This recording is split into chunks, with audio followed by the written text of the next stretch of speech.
describe mejor a Jesús es San Juan.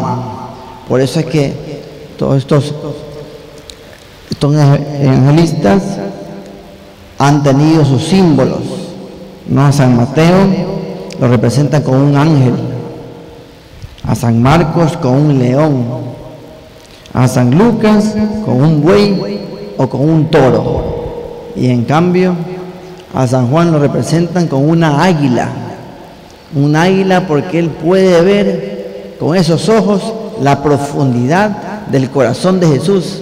Fue el que mejor conoció a Jesús, por eso fue un apóstol muy querido de Jesús, y él nos habla en su evangelio del origen de Jesús.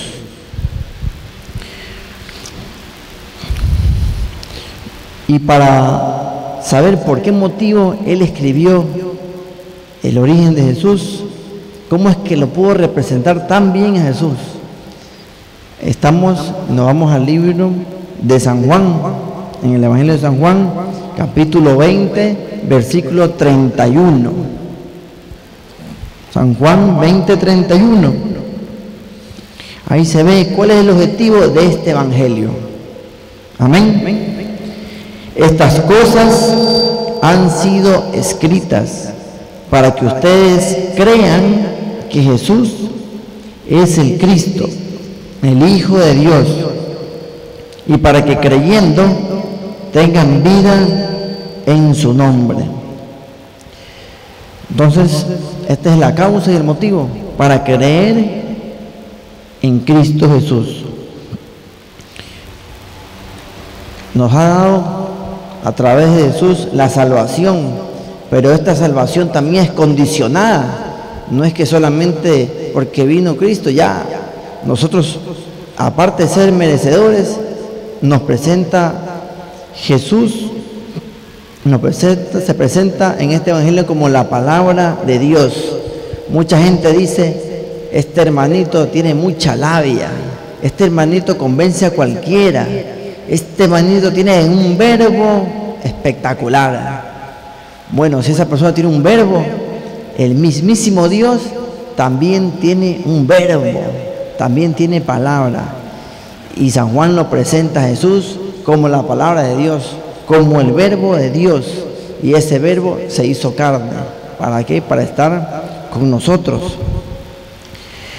Entonces, nosotros hablamos aquí y predicamos un Cristo unido, un Cristo que ha sido representado por San Juan como una persona humana, como una persona divina.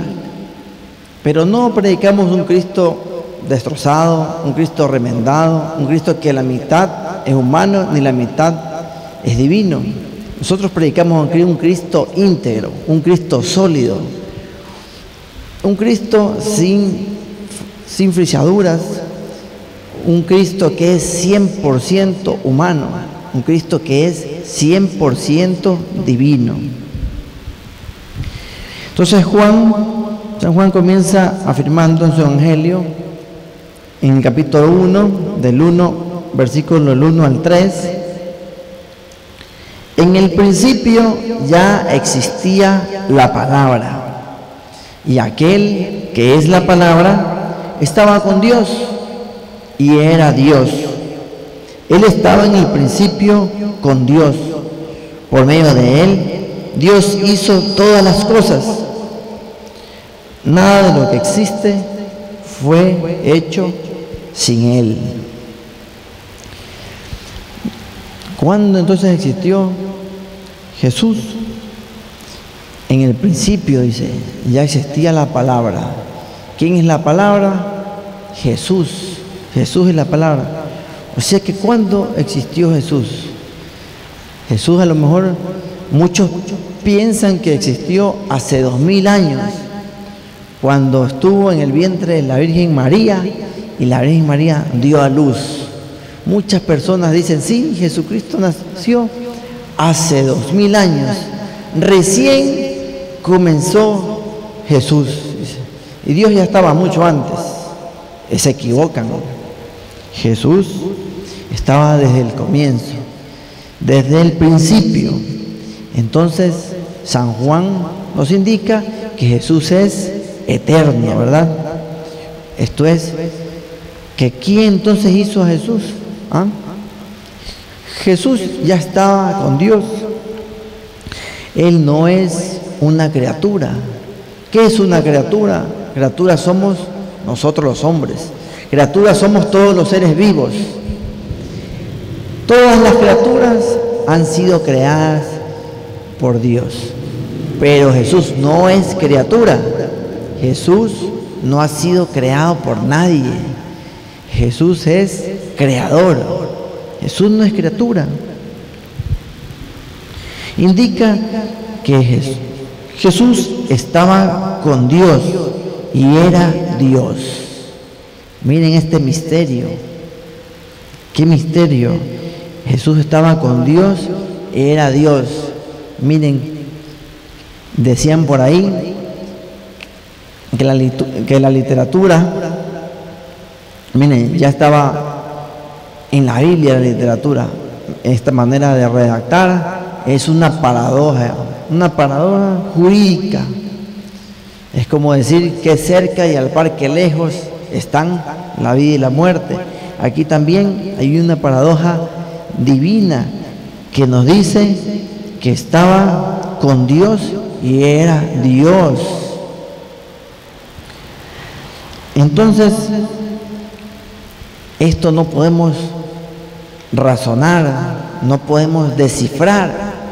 Esto tenemos que aceptarlo como una revelación de Dios, y esto lo aceptamos por medio de la fe, porque estas enseñanzas no caben en nuestra mente humana, no caben en nuestro conocimiento. Queda muy corto nuestro conocimiento para poder entender esto, pero nosotros lo asimilamos solamente porque es una revelación de Dios y porque tenemos que tener fe.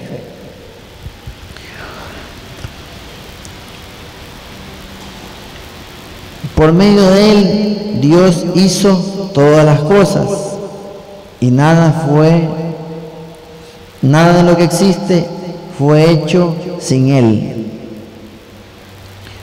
Entonces ahí se verifica lo que quiere decir San Juan, que Jesús es el creador de todo, de todo. Esto es, no fue creado por nadie, porque Él es eterno, porque existía desde el principio. Desde el principio. Y ha venido, es palabra de Dios y se ha encarnado para poder vivir con nosotros. Y ahí viene también en el Evangelio de San Mateo, que dice, sí, efectivamente, Dios ha venido con nosotros, y presenta a Jesús como Emmanuel, que significa Dios con nosotros. Entonces, Jesús ha venido a salvarnos y a traernos su mensaje de salvación. Pero para eso nos condiciona. ¿Cómo? Creyendo en Él. Y Jesús es vida, y la vida también era luz de los hombres. Más adelante, en el Evangelio de San Juan, capítulo 1, versículo 4, indica que en Él estaba la vida, y la vida era la luz de los hombres.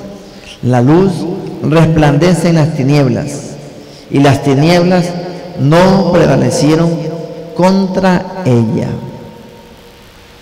En este Evangelio comienza hablando de la vida, y no solamente es que Jesús promete la vida mortal, no solamente que nos promete la vida física, sino que nos promete la vida eterna. Y muchos dirán, bueno, el día que me muera va a venir Jesús, me va a dar la mano y me va a llevar con Él, y ahí va a comenzar la vida eterna, dice, cuando ya termine esta vida física.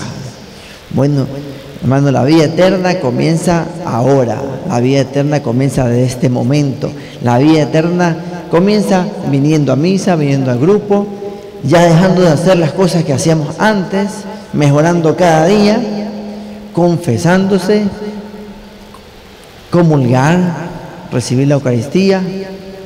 Ahí comienza la vida eterna. alabando a Dios, orando, compartiendo la palabra y también meditando la palabra. Ahí comienza la vida eterna, pero que Jesús, aparte de la vida eterna, nos ha dado vida y vida con creces, vida en abundancia. Entonces en San Juan 10:10 dice que nos ha dado vida y vida en abundancia. Y a eso se refiere también San Juan, a la vida eterna. Vida eterna tiene el que acepta a Jesús. Entonces estamos claros, hermanos, que la vida eterna no comienza el día que nos vamos a morir y que Jesús nos lleve. La vida eterna comienza ya desde ahora, desde ahora. Y para tener esa vida eterna tenemos que creer, porque en Juan 6:47 nos indica que el que cree en mí, dice Jesús, tiene vida eterna. Entonces esa fe en Jesús no es una fe que nosotros tenemos que estudiarla, no es una fe que nosotros tenemos que volvernos intelectuales, que nosotros tenemos que aplicar la razón en la Biblia para poder captar esa fe. No, Jesús nos dice que quiere una fe con confianza, una fe espontánea, una fe que deje a un lado la razón, que deje a un lado el intelecto y que abra en cambio el amor para poder captar y con obediencia aceptarla. Entonces aceptemos a Jesús como Hijo de Dios para podernos también salvar y en esa forma respetar la palabra de Dios y cumplir también sus mandamientos. Y San Juan exhibe también que Jesús es la luz. Es una luz que brilla en medio de las tinieblas.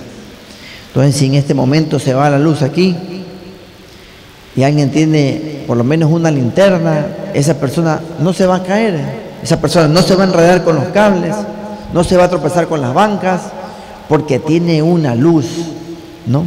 Tiene una luz. Muchas personas dejamos esa luz, muchas personas nos apartamos de la luz. Cada vez que nos apartemos de la luz, nosotros vamos a vivir en tinieblas, vamos a vivir en oscuridad. Y la oscuridad y las tinieblas simboliza precisamente el pecado.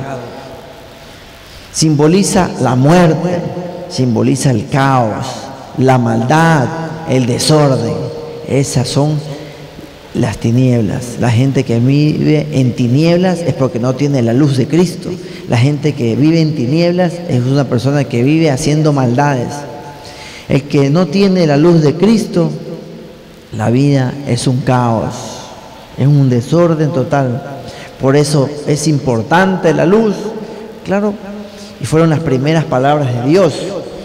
Las primeras palabras de Dios fueron: hágase la luz. Eso está pues en el libro de Génesis, capítulo 1, versículo 3. Por eso es importante la luz. La presencia de la palabra de Dios, que es Jesús, se convierte en la luz. Jesús es la luz de Dios. Jesús es la luz del mundo. A través de esta luz del mundo es la división. Comienza ya la frontera entre lo bueno y lo malo. Y a través de esta luz, que uno lo puede tener, nosotros podemos observar lo que nos conviene y lo que no nos conviene. Podemos observar claramente sobre las cosas que son de Dios y las cosas que son del mundo. Entonces, por medio de esta luz podemos distinguir todo esto. Y hasta el mismo Jesús se ha presentado como la luz. En el libro de San Juan, capítulo 8, versículo 12, Jesús dice: yo soy la luz del mundo. El que me sigue no andará en tinieblas. ¿Qué pasa? Que tiene la luz de Jesús, simplemente encuentra el camino, simplemente encuentra la verdad. El que tiene la luz de Cristo está ya en la vida eterna. Por eso en Juan, capítulo 14, versículo 6, indica que Jesús es el camino, la verdad y la vida. Entonces, si tenemos la luz de Cristo, estamos en buen camino, estamos caminando en la verdad, y la verdad nos va a hacer libres. La verdad nos hace libres. Por eso nosotros nos liberamos ya de esa esclavitud del pecado para poder ser libres. Y el hombre libre es el auténtico Hijo de Dios. Por eso mismo, hace 2000 años se reunían los apóstoles y eran la última cena. Estaba ya oscureciéndose y uno de los apóstoles tenía que vender a Jesús. Tenía que vender a Jesús, le iban a dar unas moneditas y tenía que entregarlo. Él estaba comiendo con Jesús. Él estaba comiendo con la luz del mundo. Él estaba allí, al lado de él, comiendo con Jesús. Pero uno de esos apóstoles se apartó de la luz, se fue corriendo. Estaba cenando con la luz del mundo. Se apartó de Jesús, se fue a la oscuridad, se fue a las tinieblas. El que vive en la oscuridad y en las tinieblas vive en la confusión, vive en el pecado, vive en el caos. El que está viviendo en las tinieblas va a ser zarandeado por las fuerzas del mal. Miren, y así también esa persona que entregó a Cristo fue sucumbido, tuvo angustia, tuvo desesperación, tuvo pánico, tuvo estrés y al final consiguió la muerte, y la muerte por medio del suicidio. Entonces, a eso es lo que nosotros vamos si caminamos y dejamos la luz de Cristo. Eso es lo que nos espera si estamos en la oscuridad, si preferimos las tinieblas y no la luz. Y Jesús es la luz que va a iluminar a todos los hombres, porque San Juan, capítulo 1, versículo 9, indica que Jesús es la luz verdadera, que va a alumbrar a todo hombre. Entonces, con la llegada de Jesús, nosotros tenemos ya como un candil, tenemos ya una luz, una guía, tenemos una dirección, tenemos ya un destino. Entonces, con la llegada de Jesús se verifica la creación. Por eso es importante la luz, estar siempre en la luz, porque la luz nos da vida y la luz nos muestra el camino correcto. Y el camino correcto es Jesús, porque Jesús es el camino, la verdad y la vida. Amén, hermanos. Entonces, pongámonos de pie. Vamos a hacer una oración. Gracias, Jesús, por esta comunidad católica. Bendice a todas las personas que han venido en esta noche. Yo anteriormente estábamos confundidos, Señor. Pensábamos que Jesús recién apareció hace 2000 años. Muchas sectas, muchos hermanos separados nos habían dicho que Jesús era un ser humano común y corriente. Muchas sectas nos habían dicho que Jesús era simplemente un filósofo que decía y predicaba sobre el amor. Muchos dicen que no era Dios. Señor, gracias a ti, gracias en esta noche, gracias por haberme revelado realmente la identidad de Jesús. Gracias por darme luces. Gracias por decirme realmente cuál es el origen de Jesús. Gracias, Señor, porque ahora sé que Jesús es Dios.